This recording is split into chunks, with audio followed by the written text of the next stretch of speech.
Siyanibingelela egameni lika Jesu Kristu mfelu wethu. Igama lami uDidimalo Maziba.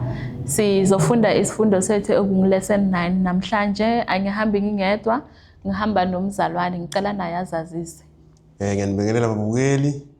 Igama lami ngimHarris Sibonga Ngitheledi.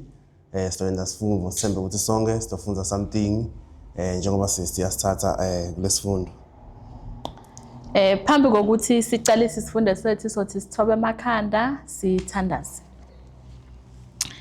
Data rena magodimo re tla pa sefatlhego sa hao ra leboga morena bile le rena ba re fa opportunity ya gore re bale lentswe la hao ra khopela Jehova gore mantso otlhe a tla reng re wa bade ebe mantso a tsena mo dipelong tsa rena a ska tsena mo dipelong tsa rena fela o re tsholele moya wa hao boitshepo gore bana ba hao ba itholele di lesson tse wena nyakang gore ba ithute tsona mo thutong e re tla reng re ile bo gore rapela rena le tshepo le tiisetso gore wena o tla ba le rena o re eletse o phinde o re lokeletse mo re sa fitlhang ka dithapelo ka nna Jesu Kriste a phelang ka sa feleng amen.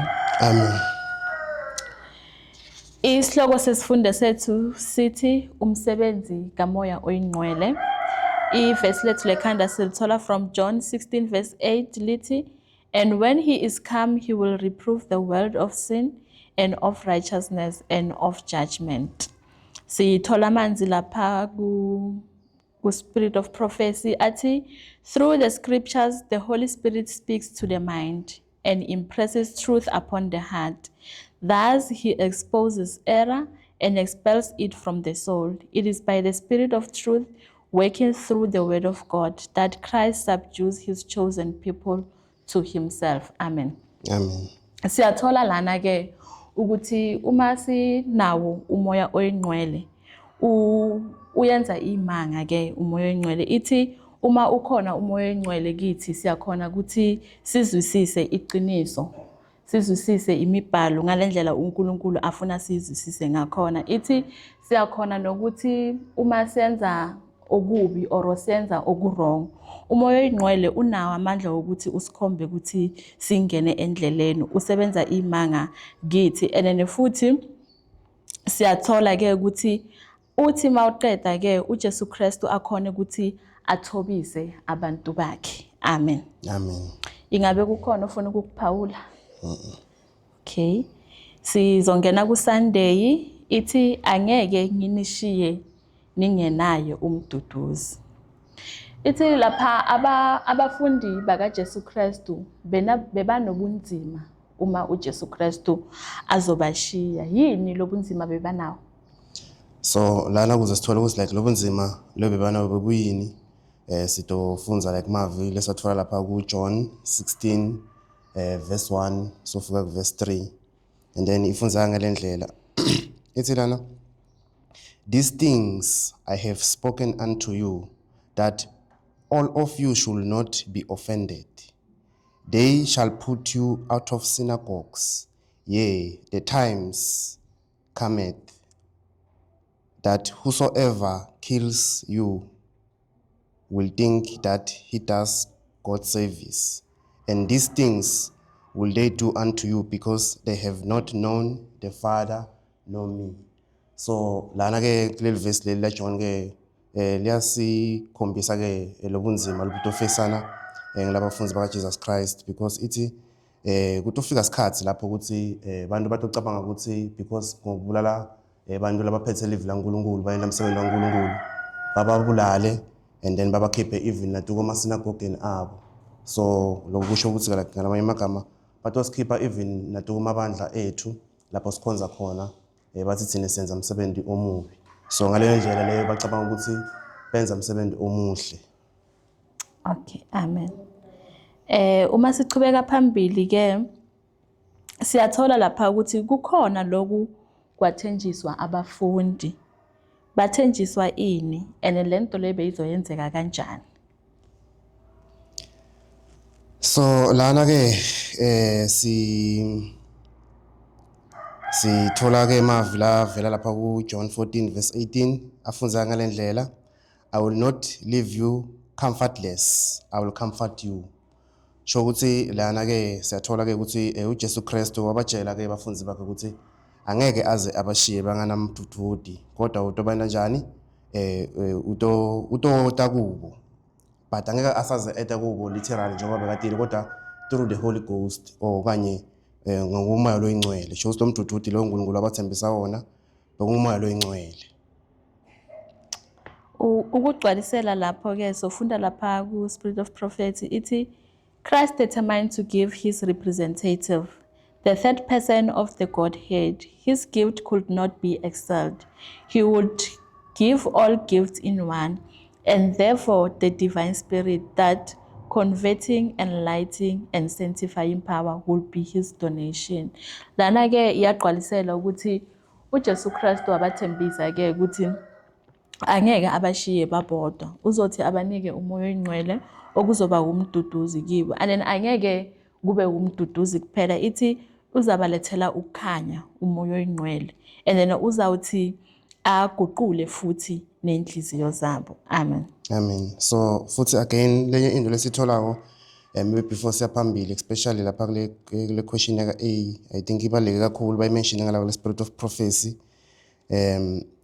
Lenye into futhi le kunzima lebe bafesana nabo ama disciples of Jesus Christ at that khasi, bathi bebafesana nokuboshiwa bafakwe emajele. So naloko kubaluleke kakhulu ukuthi kupointiwe out, because lenye into futhi ukuthi like labanye bakhona abantu bashiya to kuma island ba lonely, ukuthi babodwana to kuma island. Yabona uma sibuka like story sa John the Revelator, so siyambona ke lapha ku island yase Patmos yedwana nelive laNkulunkulu. So kuyakhomba ukuthi like ma disciples of Jesus Christ okanye abafunzi ba Jesus Christ la vele bebafesana nzima kakhulu uma Jesus Christ sekahambile abele ezulwini. Amen. Sizongena ku Monday. Isihloko sethu saka Monday sithi umsebenzi womduduzi. Yimuphi-ke umehluko phakathi kukaJesu Kristu nabalandeleli bakhe emva kokuthi uJesu Kristu enyuke? So lana mehluko ke sithola ku John 16 verse 7 ithi lana, nevertheless I tell you the truth, it is expedient for you that I go away, for if I go not away, the Comforter will not come unto you, but I depart, I will send him,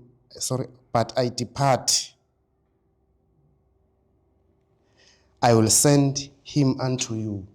So mehluko lokhona ukuthi uJesu Kristu lekhathi alana bengekaza khona kusenza umdududu, because yena already bekakhona anabo abafunzi bakhe, but because nyalo sobuyela ezulwini uyahamba, and then ke sekufanele ukuthi ke abasendele emdududu loto bakhombisa tonke izinto. Amen. So lana ke yimuphi umsebenzi ofinyelelwa umoya oyingcwele owenzeka ngenxa yethu izoni? Uma sifunda lapha ku B. Lapha ku B na siyathola lapha ku 1 John 16 verse 8 to 11 ithi lana and when he has come he will reprove the world of sin and of righteousness and of judgment. So lana ke siyathola ke ukuthi like moya loyingcwele uma ke sekafikile ukuthi utokhona kucondzisa like lo mhlaba lesiphila kuwo ngesono and then nangokulunga nangetahlulelo taNkulunkulu. Lokho kusho kona ukuthi like njengoba siphila kulesikhathi sanyalo, most of the time siphila ukuthi asikhoni ukubona ubulunga bukaNkulunkulu, asikhoni ukubona the way sona ngakhona, but moya longcwele nasafikile enhlitiyweni tethu, and then ngeke la tombulela sikhombe ukuthi sona kanjani, and then so that sitokhona ke ukuthi sichinje sibe ngilaba bamukelekile phambi kobuso baNkulunkulu. Lapha masifunda ithi by his power the way of life will be made so plain that none need err therein. So uma sinawo umoya oyingcwele angeke sibe nama question engeke sazi ukuthi mhlawumbe azawuphenduleka kanjani. Ithi uma umoya oyingcwele ukhona kithi ke kulula ukuthi sizwisise especially imibhalo kaNkulunkulu. Amen. So masiqhubekela phambili ithi umuphi omunye umsebenzi obalulekile owenza umoya oyingcwele? So lapho ke sithola lapha ku John 15 verse 26 ithi, but when the Comforter has come, whom I send unto you from the Father, even the Spirit of truth which proceedeth from the Father, he shall testify of me. Chokuthi lo munye umsebenzi ke womoya lo ingcwele lo wendako kuthi ke afakaze ngaNkulunkulu. Sho sonke izinto latendako ukuthi ufakaza ngaNkulunkulu ukuthi like kube bufakazi vele ukuthi yes uNkulunkulu indeed ukhona and then tonke letinto lethu. So each and everything le Jesus Christ naye futhi beka imentionile moya lo ingcwele utoyimbulela kahle ibe right because naye Jesus Christ besolo afakaza naye ngaNkulunkulu. So moya lo ingcwele ke utoyenda ukuthi kube clear and then each and everyone angabe nemibuto about the question yaNkulunkulu. Siyandlula sizongena ku Tuesday. Isihloko sakhona sithi ukufakazela uKristu.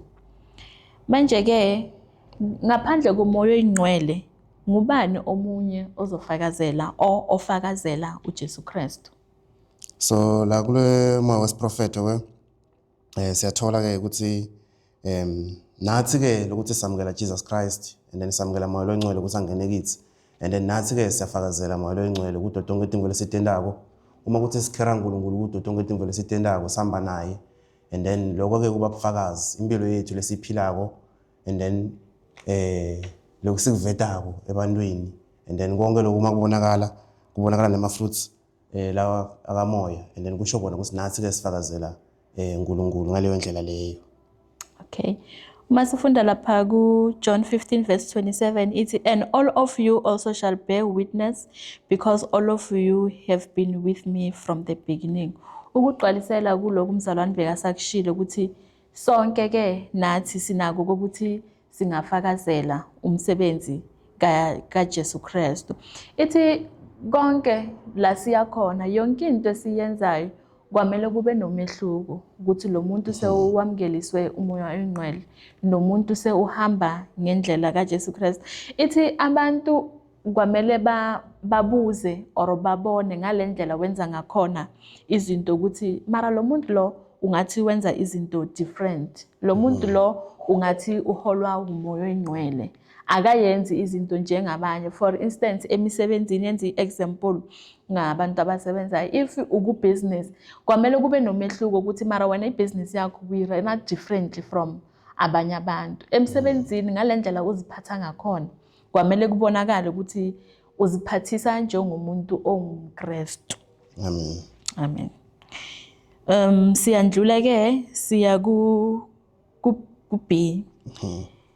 Ithi ke kunesithembiso la sanikezwa ku Testamente yakudala sanikezwa ngomprofeti uJoel. Ungasiphawulela lapho mzalwane? Yes, so lesithembiso leso ke sitholakala ku Joel 2 verse 28 and 29. So la lifunza ukuthi it shall come to pass afterward that I will pour out my spirit upon all flesh, and your sons and your daughters shall prophesy. Your old men shall dream dreams. Your young men shall see visions. And also upon the servant and upon the handmaids in those days will I pour out my spirit. So nasi lesithembiso ke lesi uNkulunkulu asinikete sona lana kuthi kutoba nesikhathi lapho uNkulunkulu khona atofaka moya wakhe lo ingcwele tukwebantu bonke and then kuthi kuwa lana madodakazi namadodana atoprofita and then kuthiwa futhi even nebantu labayang batobona ama-dreams nema-visions okanye abantu sebakhulile and then labanye futhi batobona netiboniso. So ngileso sithembiso leseNkulunkulu ke wasipha sona ke lesibaleke kakhulu olesikhetheke kakhulu. Okay, let's thembiso lesi uNkulunkulu wasinikeza ngalesikhathi ngomprofeti uJoel. Siyenzeka kancane or savela kancane nini? So lesiprofeto leso ke siyathola ukuthi savela kancane ngesikhathi sePentecost la uNkulunkulu athelela abafundi bakhe ngamoya oyingcwele and then baba nemandla ke ukuthi bapreach ilizwi lakhe kakhulu. So kuthiwa leso sikhathi leso ke bathandaza baba munye kuNkulunkulu and then babe sebareceive lesipho leso sakamoya and then bayenda umsebenzi omkhulu kakhulu ngaso ke lesipho leso lesikutholako lapha nangafundzela yona ke babukeli itfolakala ku-Acts 2 verse 1 to 7 and then iphindze itfolakala ku-Acts 2 verse 16 to 18. Christ's ascension to heaven was the signal that his followers were to receive the promised blessing. For this, they were to wait before they entered upon their work. When Christ passed within the heavenly gates, he was enthroned amidst the adoration of the angels. As soon as this ceremony was completed, the Holy Spirit descended upon the disciples in rich currents, and Christ was indeed glorified, even with the glory which he had with the Father from all eternity.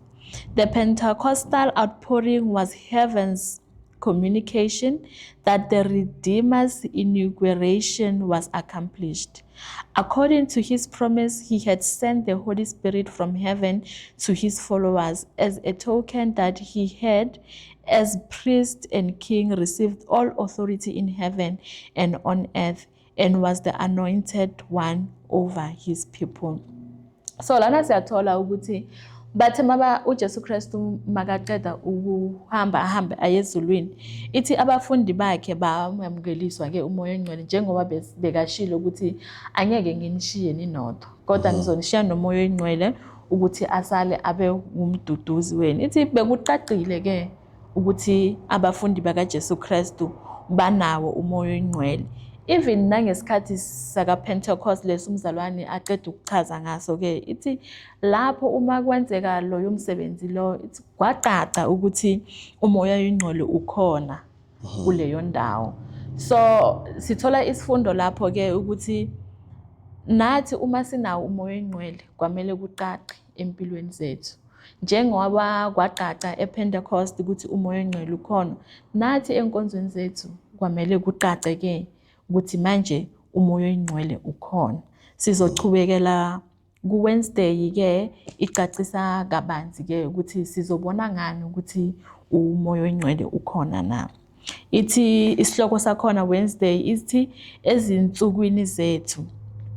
Ithi sazi kanjani ke isithembiso sika Joel siyasebenza nakithi namuhla na? Sizobona kanjani?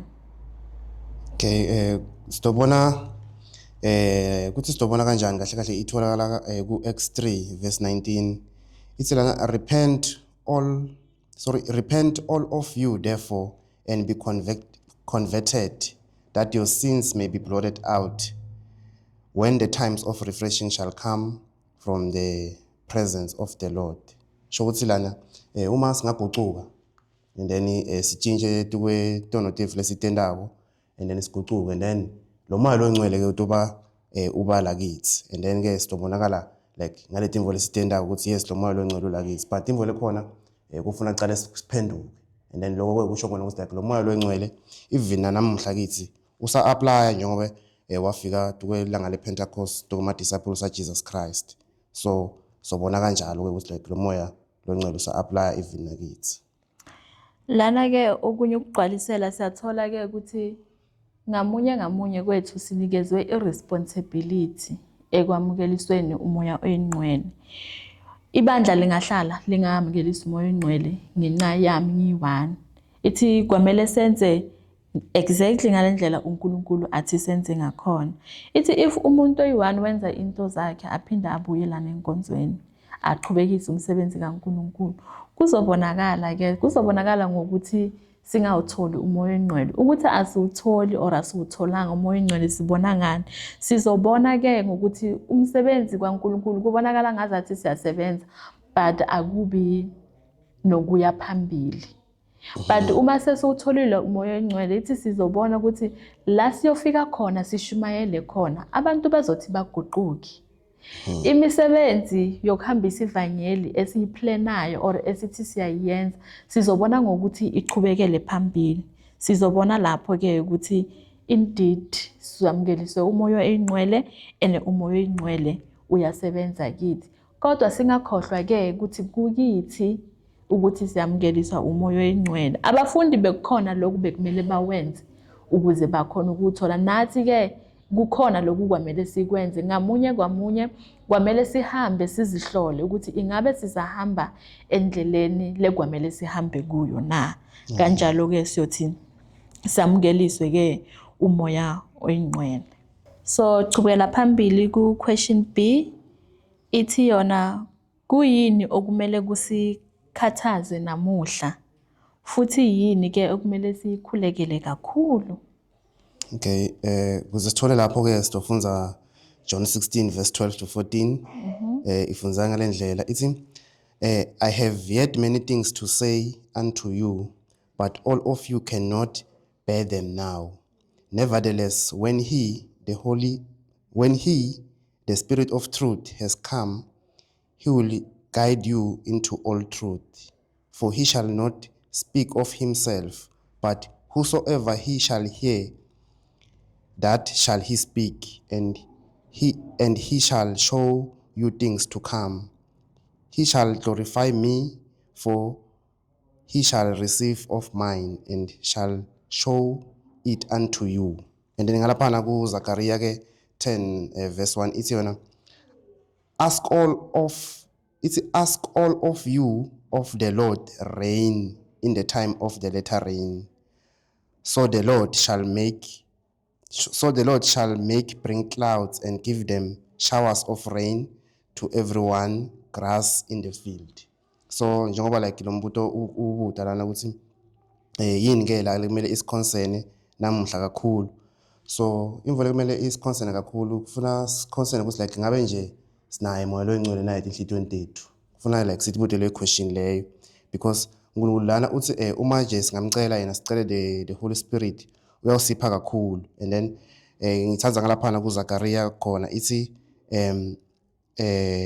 sicele uNkulunkulu imvula ke yokugcina because siyathi ke ukuthi imvula ke ihlala refer to as the Holy Spirit. So the Holy Spirit lena ke njengoba like ekuqaleni bathola le former rain lesikhathi se Pentecost ngiyalokufuna sitholeke le latter rain. And then le latter rain lena imention kakhulu kuma scriptures ukuthi imvula lena amandla kakhulu. And then ukuze sithole ke nansi kakhulu ufuna siguqe phasi sithandazele sibe munye kakhulu kunakuqala. Ngaleyo ndlela leyo ke sitothola leyo mvula leyo the Holy Ghost asiprepare yona. So ngiloko ke lokufuna ukusiconcern etimpilweni tethu nasenhlitiyweni tethu ukuthi ngabe ukhona moya lengcwele na enhlitiyweni tethu because uma ngana moya lengcwele enhlitiyweni tethu kude imvula singayenda ke lengakhombisa kuprove right phambi kobuso baNkulunkulu. Ukugcwalisela lapho ke ithi kwamele sivuke silele kakhulu. Kwamele sivuke njengabantwana bakaNkulunkulu. Sibone ukuthi umsebenzi kaNkulunkulu uqhubekela phambili na. Uma sinawo lo moya oyingcwele sizokhona ukubona ngama fruits ukuthi umoya oyingcwele sinawo. Ithi lapha we need the baptism of the Holy Spirit. We need to understand that God will add to the ranks of his people men of ability and influence who are to act their part in warning the world. So uma sesinawo umoya oyingcwele uNkulunkulu naye ithi kwamele si-understand ukuthi uNkulunkulu uzothi aphakamise abantu abazochubekisela umsebenzi wakhe phambili. Ithi abantu abangasabi ukuthi babize isono ngegama laso. Uma sinawo umoya oyingcwele akumelanga sisabe ukuthi isono sisibize isono siphinde sikhuze ukuthi isono. You know ukhona umunye washo ukuthi uma uzibiza ukuthi umntwana kaNkulunkulu uma unabantu onabo akumelanga babe comfortable ukwenza into wrong phambi kwakho. I think leyo yenye sign ukuthi indeed sinayo umoya oyingcwele siuqhubekisela phambili umsebenzi kaNkulunkulu. Uthi abantu basabe mani babone ukuthi akumelanga senze into ethize phambi kwalo muntu ngoba lo muntu uzosikhuza isono uyosibiza ngalendlela singakhona. Uma kungekho kunye ufuna ukugcwalisela singachubela phambili ku Thursday. Okay, Thursday ithi ukulungiselela. Kwamele siulungiselele njani umoya oyingcwele ukwamukeliswa komoya oyingcwele? Yini kwamele siyenze ukuthi silungele ukuthi siwamukeliswe? Masifunda lapha ku Hosea 6 verse 1 to 3. So nasifundza lapha kuHosea 6 verse 1 to 3 ithi, come and let us return unto the Lord. So just njengokufunza like lamavi lawa eyokuqala ke yasinika i-direction laphana ukuthi silungiselela kanjani. Kahle kahle kufuna sibuyele kuNkulunkulu. Njengoba sibantu ke siphila la emhlabeni ke siyathi ukuthi sesithathele indlela yethu nje kuphela. Asisahambi the way uNkulunkulu afuna sihambe ngakhona. So sitendela according to inzandvo yethu. So but lana uNkulunkulu invite us ukuthini ukuthi masibuyele kuye. So it's nana, for he has torn and he will heal us. He has smitten and he will bind us up. After 2 days will he revive us. In the 3rd day he will rise us up, and we shall live in his sight. Then shall we know if we follow on to know the Lord. His going forth is prepared as the morning, and he shall come unto us as the rain, as the latter and former rain unto the earth.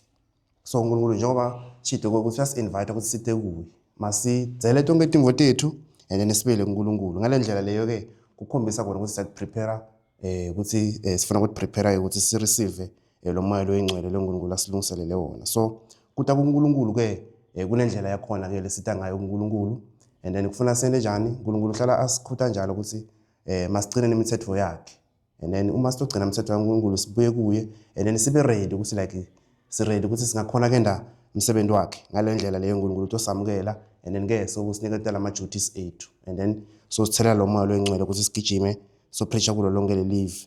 But nasibeka futhi lapha kule spirit of prophecy, ithi yona lapha kule spirit of prophecy kufanele ukuthi today nyalo lesikhathi sanyalo sitilungiselele thina, because baningi abantu bacabanga ukuthi like le later rain batoyithola ngiyo lento balungisisa timilo tawo, but akufuneki kube njalo. Kufuna thina nyalo silungise isimilo sethu njengoba sesenesikhathi, because uma ngathi thina silinze like the Holy Ghost ukuthi na uNkulunkulu atosiniketa wona ngiyo leto sikhipha lama infirmities la kulesimilo sethu, and then ngaleyo ndlela leyo soba doomed, and then kufika lesikhathi leso and then sirealize ukuthi hey kahle kahle sesiluzele okuningi kakhulu. So kufuna nyalo sesenesikhathi silungisele timilo tethu sibele kuNkulunkulu, and then les character leyo uNkulunkulu leyo atoyikhona ukuphora kuyo moya loyingcwele, because uNkulunkulu angeke azakhona kufaka moya loyingcwele ukusimile ukuthi asikho right.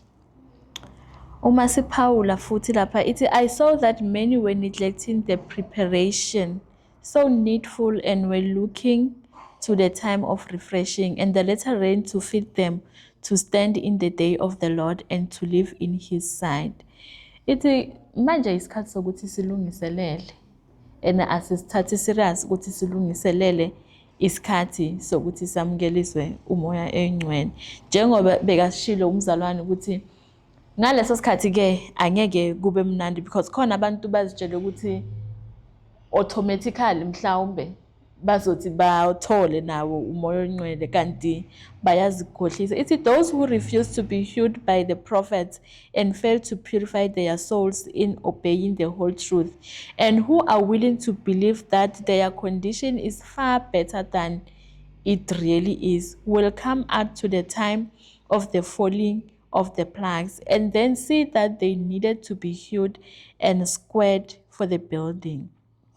Ithi uma sala manje ukuthi sikhuzwe, or uma sala ukuthi imibhalo isikhuze, ithi maye ngaleso sikhathi angeke kube mnandi, because sizothola ishayo, and kuzoba buhlungu kwabona ushajwa ngento wakhuzwa ngayo, or ushajwa ngento wazi kahle ukuthi bekungamelanga uyenze leso sikhathi. Ithi but thina sifuna ukuthi iqiniso libe ngale ndlela lamukelekako kithi.